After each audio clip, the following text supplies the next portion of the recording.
Abo hojii teessan nyaadha walaa hojii teessan nyaadha isin warra biskinnadha kun. Hojii teessan nyaadha. Umurii tanaan gartee itti fandishallee maallaqa sii kenninaa jettanii mee wanni isin nama bobbaaftanii. Akka taphattanii maaliif maallaqa feefuu maallaqa maal namaa kan didanii feefuu gartee itti waan nyaatanii bultanuu qabdanii hawaasa saamtanii jiraachuu jettanii. Hojii teessan nyaadha walaa hojii teessan nyaadha. Fandishaan gartee maallaqaan fuudhaa jee akkatti halkanii guyyaa gartee itti nama hoon irratti bobba'e. Dalagaa nama godhatee akkatti nama rabsaa ture yoo. Hojii teessan nyaadha hojii teessan nyaadha. Aboo fandishee kiyyagaa kun uummanni gartee itti bineensa ajaa'ibatti seentetis maallaqaan irraa fuudhatteeti. Maallaqni ati gartee itti isaan irraa fuutus hin jirtu yoo gartee itti hidhaa ta'e malee. Ati ammoo inni sirraa malumaan ni beekta. Hidhaadha waa tokko boodanii hidhamta. Dheessus si baasa maallaqa hin jiin maallaqni illee hin jiru diina maallaqaa. Dheessus si baasa yoo dheessite qofa. Furmaanni qabe. Abiyyi Ahmad jechuun beekuu shayitaanadha.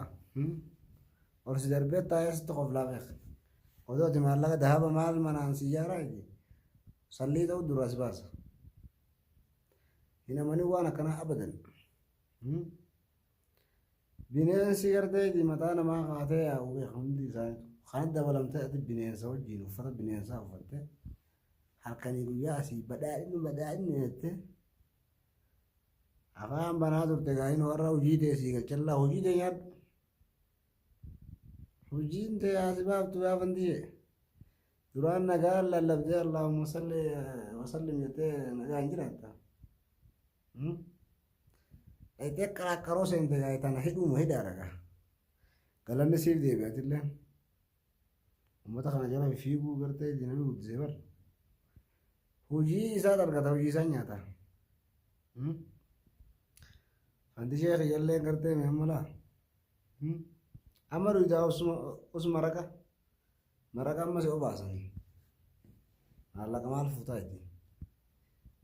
Uummanni maallaqa eessaa fuudha. Ati uummata ishee gartee shiftaa hawaasa irratti bobba'ee halkanii guyyaa hawaasa saamu kana.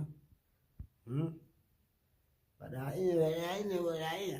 Aggubbaadhaan naa godhatte jaarsa umurii guddoo gartee umurii jirtu sanaan aggubba baatee atiin kun nama waan kas turtillee ni beekte. Akka nama tokko qabsaa'aadha. Qabsootti illee ni beekte. Hidhattee illee dhukkaasatti illee ni beekte. San hunda dagattee deemtee wayyaa'ina. Amma meeqa gubbaadhaa har'aa keessa afaan banaa turte amma gartee maallaqa maal kanaa gartee itti huddurraa sadii si baasan manni. Odoo ati maallaqa maarreef godhee maallaqa fuudhee waadan haaseen atiin kun qooyi. Daa'ima ijoollee xixiqqoodhaa itti boona namni shawwatee waan akkanatti naqee waan akkanaatiin taphatu itti. Irbuu gartee itti qabdu hundi dagattee akka nama tokkoo ati irra nama guddaadha boo nama gartee itti nama gahee guddoo qabu nama gahee guddollee baate waan hojjettillee ni beekte zamana duraatiif. San hunda ishiitu dagattee biyyatti laayitee addeebitee gartee bineensa shayitaana warra gartee nama nyaatu bineensa jiraa nama nyaatu kana faana hiriirtee badhaa'inni hoggaasirraa jettu xiyyaarraa keessa. Amma gartee itti waa takka hojii teeni nyaattatis badhaadhinni illee amma si deebisanii hojii teessa tolchanii bareechanii abshir namuu gartee beeki lukkuun odoo haatu ablee ifiin qalanii fi baaftee jedhanii beekan.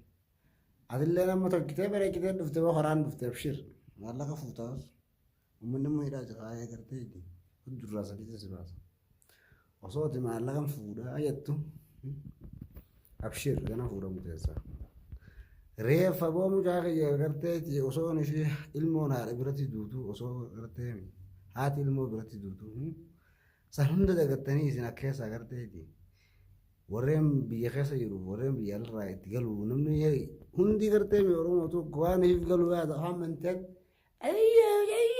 har'aa keessaa beekan haraami hundi keessanuu gartee diyaasfooronni gartee hoggaan if asirraa gara biyya achoo garagaltan isin birsiginnaa faarsoo afaan bantanii garteeti eegaltan waa namni kun garteemi akkaataa namni itti jiru haala biyya keessa jiru hundaa'uu ni beektan arra biyyiti milishaadhaan bulaa jirti boo dhiitee qofaa warra dhiitee qofu kanaan nama bulcha kana gubbaadhaan garteemi isin achi keessa teessanii hattuudha hundi keessanuu ilmaan haraamii bara warra silaa boolla takkatti garteemi qotanii isin awwaalanii bara isin sheexaana haraami aboo rabbi isin haa guuru isin ilmaan haraam rabbi isin haa fuudhu ilmaan haraami bara isin har'a garteemi biidan keessatti doon ifiif namni nagayaan bobba'ee galuu dadhabee inni garteemi barumsa baratee amma gurbaa tokko faa akka gartee osoo ifiif qaraatee irraa darsaa hara garaa deemu milishaan karatti ajjeefte kana hunda keessan isin dagattanii dhiiga barbaachisu warra dhiiga namaa nyaatudha afaan qaratee aboolichi haadha teessanii nyaatanii maal haraam maallaqni ati fuutullee hin jiru atillee gara kana dhuftee waan kana deeggaruu eegalte hojii ta'e ni argatta fanti ishee ni nyaatta hojii ta'e amma hojii ta'e si nyaachisan amma siif kanan hojii ta'e kamatti ilaali taa'e har'aa keessa aboo badhaadhinni garteeti si haa fuudhu yaa fuudhama hundi keessanuu hojii teessanii nyaattan akka jaa'ibatti.